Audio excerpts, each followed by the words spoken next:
আমাদের গ্রামে ছোটবেলা আমি যতটুকু দেখছি তো কারেন্ট সব জায়গায় ছিল না। কষ্ট বলতে আমাদের যে পারিবারিক কোনো কষ্ট সেরকম না। বিয়ে হয় আমি যখন এসএসসি পরীক্ষার্থী তখনই বিয়ে হয়। আর যৌথ ফ্যামিলিতে যখন থাকতাম তো যৌথ ফ্যামিলিতে থেকে দেখা গেছে যে পড়ালেখা কন্টিনিউ করাটা সম্ভব হয় না। আমার হাজবেন্ড হচ্ছে জব করে, সরকারি জব। জবের সুবাদে ও আর কি কোয়ার্টার পায়। আমার ছোটবেলা থেকেই আমি মানে যে কোনো একটা বাইরের কাজ, যেমন বাইরের কাজ বলতে মেয়েরা যে কোনো একটা কাজ করেও আপনার স্বাবলম্বী হয়। তো এইসব আমি দেখতাম। আগে যেমন পড়ালেখা করতো আপনার এই যে আগে বেশিরভাগ ছিল কি এখন যেমন একটা সুযোগ সুবিধা হয়, আগে কিন্তু এটা ছিল না। আমার হাজবেন্ড যেই স্যালারি পান ওটাতে আর কি আমার ফ্যামিলি মেনটেনিং করে, মেয়ে নবম শ্রেণীতে পড়ে, ওর পড়ালেখার খরচ আছে, ওর ভরণ পোষণ আছে। আমার একটা ছেলে, ও হচ্ছে কেজিতে পড়ে। তো এগুলো চালানোর পরে আমার মানে আর্থিকভাবে আমার সম্ভব না। আমার কিন্তু ইচ্ছা আছে, আমার হাজবেন্ডের ইচ্ছা আছে এলএলবি করাবে বা আমিও করব। সেখান থেকে আমার মনে মনে একটা ভাবলাম যে এভাবে ঘরে বসে না থেকে আমি একটা কিছু কাজ করি। মানুষ কিছু একটা করতে গেলে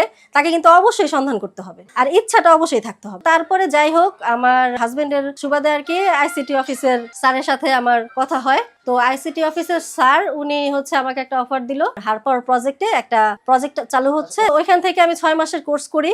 ওইখান থেকে আমাকে সরকারিভাবে ল্যাপটপও দেয়। তারপর আমি গ্রাফিক্স কোর্স করি। তো গ্রাফিক্স কোর্স হচ্ছে কি আমি খুব ভালোভাবে শিখছি, আমার টিচাররা ভালোভাবে শিখাইছেন। আমি একটা যেহেতু সাংসারিক পরিস্থিতিতে আছি, সংসার করি, বাচ্চা আছে, হাজবেন্ড আছে, শ্বশুর শাশুড়িও আছে, সেক্ষেত্রে আমার গ্রাফিক্স ডিজাইনটা শিখে কাজটা করতে পারতাম, আমি সময় মিলাইতে পারতাম না। যেমন গ্রাফিক্স ডিজাইন করতে গেলে, একটা লোগো ডিজাইন করতে গেলে আপনার মার্কেট প্লেসে অনেক আপনার লোকজন আছে, আর আমার থেকে ভালো ভালো লোকজনই আছে। গ্রাফিক্স ডিজাইনটা সম্ভব হয় না, এটা নিরিবিলি করতে হয়। আমি দেখলাম যে ঢাকা সহ বিভিন্ন জেলায় আপনার হোমমেড কেক, নারীরাই আপনার প্রশিক্ষণ নিয়ে হোমমেড কেক তৈরি করে সেল করে। তো আমি পরে দেখলাম যে আমাদের শরীয়তপুর সদরের মধ্যে একটা বেকারি ছিল, ওইটাতেই আপনার বার্থডে কেক তৈরি করা হতো। ওই বেকারিটা ছাড়া আপনার এই বার্থডে বলেন বা হোমমেড যে একটা প্রপার ভাবে যে তৈরি করা, এটা আর কি শরীয়তপুর সদরের মধ্যে ছিল। তো আমি ভাবলাম যে এটা একটা ওয়ে, আমার এটা নিয়ে যদি আমি কাজ শুরু করি অবশ্যই আল্লাহর রহমতে আমি সুফল পেতে পারি। মেজো বোনের সুবাদে উনি ঢাকা থাকেন, সেখানে তাদের পাশের ফ্ল্যাটে উনি একজন আছেন, উনি হচ্ছে হোমমেড কেক সেল করেন প্লাস শেখায়ও।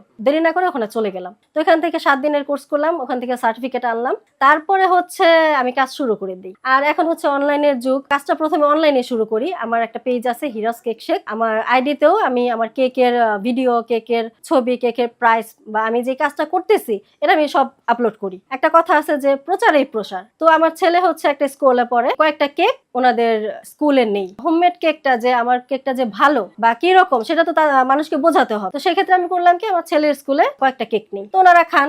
তারপর থেকে আমার যেমন স্কুল থেকে আসা ধরলো, তারপরে হচ্ছে আমার মেয়ের স্কুলেও দিই। তো এইভাবে আসলো। তারপরে আমার দেখা গেছে ফ্যামিলি মেম্বার গুলো আছে, রিলেটিভ যারা আছেন তারা এগুলো খায়, খাওয়ার পরে দেখা যায় ভালো, একজন থেকে আরেকজন জানে। আর আমি তো ফেসবুকে আপলোড করি, আমার পেজ আছে আমার নিজস্ব আইডিতে, সেভাবেই আর কি অর্ডারটা আসে। প্রথম দিকে সত্যি কথা বলতে কি আমরা নারী, আমাদের কাজে বাধা আসবেই। শতকরা হয়তো 95 জন বাধার সম্মুখীন হয়, 5 জন হয়তো হয় না। গ্রাফিক্স ডিজাইনের কথাটা বললাম, সেটা তো বললামই যে আমার সংসার সামলাতে পারি না। তো এটার ক্ষেত্রেও সেরকমটাই ব্যাপার হয়েছে, বাধা আসছে যে এগুলো কেন করবা, সময় কখন পাবা, কাঁচামাল গুলো কোথায় পাবা, এটা একটা জটিলতা অনেক। শুরুর দিকে আমি কেক মেকিংটাই শিখছি। একটা সফল উদ্যোক্তা হতে গেলে শুধু কেক মেকিং, যে কোনো একটা কাজ করতে গেলে শুধু সেটার প্রশিক্ষণ নিলেই হয় না। আপনার সফল উদ্যোক্তার কিছু কিছু আপনার বৈশিষ্ট্য আছে, তো ওই বৈশিষ্ট্যগুলো ফিল আপ করতে হয়। সেক্ষেত্রে আমাদের শরীয়তপুরে বিসিকে আছে, যুব উন্নয়ন আছে, ওনারা খুব ভালোভাবে আমাদের প্রশিক্ষণ দিয়েছেন। আমি ফ্যামিলির পাশে দাঁড়ানোর জন্য তো আছি, তাছাড়া আমার ছোটবেলা থেকে আমার স্বপ্ন যে আমি